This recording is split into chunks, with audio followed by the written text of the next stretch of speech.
Di sebuah desa nelayan yang berada di daerah Garut Selatan, ada seorang pemuda yang berusia sekitar 20 tahunan awal.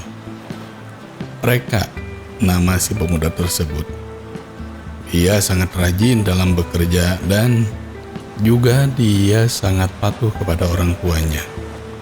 Walaupun dia pernah mengenyam pendidikan sampai sarjana, tapi untuk saat ini dia belum bisa meninggalkan kampung halamannya dikarenakan kondisi ibunya yang sedang sakit dan tidak memungkinkan untuk ditinggalkan. Apalagi setelah ayahnya Reka sudah meninggal ketika wabah COVID beberapa tahun lalu sedang tinggi-tingginya melanda. Memang kehidupan dia dan orang tuanya tidak kaya, tapi dia mempunyai prinsip dalam hidupnya bahwa dia harus selalu bertindak lurus dan jujur dalam keadaan apapun juga. Mereka mempunyai seorang kekasih yang sangat cantik, Kania nama gadis tersebut.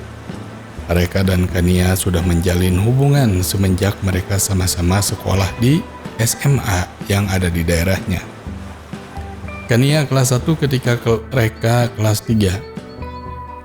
Pertemuan mereka ketika diadakan masa pengenalan sekolah. Walaupun sebenarnya mereka satu desa yang sama, tapi karena Kania merupakan pindahan dari kota, makanya mereka tidak tahu satu sama lain ketika masih kanak-kanak. Kania juga merupakan bunga desa di desa tersebut, akan tetapi di desa sebelah ada seorang pemuda yang juga sama menyukai dan menginginkan Kania untuk menjadi kekasihnya. Pemuda tersebut bernama Revan. Revan merupakan anak dari orang paling kaya di desa sebelah. Ayahnya Revan merupakan pengusaha alat-alat pertanian dan pertukangan yang membuka toko di daerah tersebut. Tapi cintanya Kania tidak terganggu dengan adanya Revan yang selalu saja berusaha untuk menarik Kania agar melabuhkan cintanya kepada Revan. Sehari-hari kegiatan mereka untuk sekarang ini adalah menangkap ikan ke tengah laut. Dengan pengetahuan yang dimilikinya, mereka bisa memperoleh tangkapan ikan yang lebih banyak dibandingkan dengan tangkapan para nelayan yang ada di desa tersebut. Dan bahkan kadangkala mereka juga suka menyelam mencari lobster yang mempunyai nilai jual tinggi. Suatu hari ketika mereka menyelam, dia menemukan banyak sekali emas dan juga beberapa berlian di dasar laut. Mungkin itu muatan kargo yang terpendam di dasar laut dari para saudagar zaman penjajahan dulu.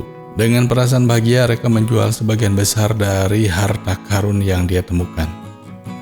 Dan hasil dari penjualan tersebut, sangat banyak uang yang diperoleh, sehingga mereka bisa merubah jalan hidupnya dari seorang nelayan menjadi pengusaha. Tapi beda halnya dengan Revan. Hari demi hari perasaan cemburu dan marah semakin menguasai dirinya. Dia seakan tidak rela kalau gadis impiannya jatuh ke pelukan orang lain. Apalagi kini kehidupan mereka semakin berubah ke arah yang lebih baik. Suatu hari di mana para warga desa tersebut sedang sibuk dengan pekerjaannya masing-masing, Revan melihat Reka dan Kania sedang asik berdua berjalan menyusuri pasir putih di pantai. Melihat pemandangan seperti itu, Revan timbul cemburu dan marahnya. Dia tidak berani kalau melabrak Reka sendirian. Makanya dia segera menghubungi teman-temannya yang merupakan para preman dan pemuda-pemuda begajulan yang biasa dipenuhi kebutuhannya oleh Revan, asal mereka bisa membantu Revan ketika sedang dibutuhkan tenaganya. Maka tidak lama berselang datanglah para preman dan berandalan temannya Revan. Revan meminta mereka untuk memberikan pelajaran sampai babak belur ke Reka, biar sedikit berkurang rasa sakit hati yang dialami. Pada saat itu Reka merasa ketakutan juga melihat banyaknya orang suruhan Revan. Kalau beberapa saja mungkin Reka sanggup untuk menghadapinya, tapi yang dihadapinya kini segerombolan orang. Apalagi bersamanya ada Kania yang menjadi tanggung jawab dia untuk keselamatannya. Tapi untungnya kejadian tersebut diketahui oleh salah seorang warga di sana. Dikarenakan selama ini mereka banyak membantu dan berbuat baik kepada seluruh warga desa, makanya semua warga merasa berkewajiban membantu mereka ketika sedang menghadapi masalah. Orang tersebut langsung memanggil semua warga yang sedang asik bekerja. Tidak lama kemudian, berduyun-duyun warga desa menghampiri tempat kejadian tersebut. Ketika melihat banyaknya warga yang datang, teman-teman Revan merasa ketakutan juga. Apalagi warga semuanya membawa senjata masing-masing. Revan dan teman-teman berandalannya serta merta lari meninggalkan mereka dan Kania yang kini dikerubungi oleh warga desa yang mendatangi tempat kejadian tersebut.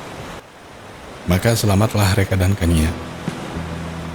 Seluruh warga desa turut berbahagia, turut bergembira karena sudah ikut menyelamatkan Reka dan kekasihnya yang selama ini selalu berbuat baik kepada mereka.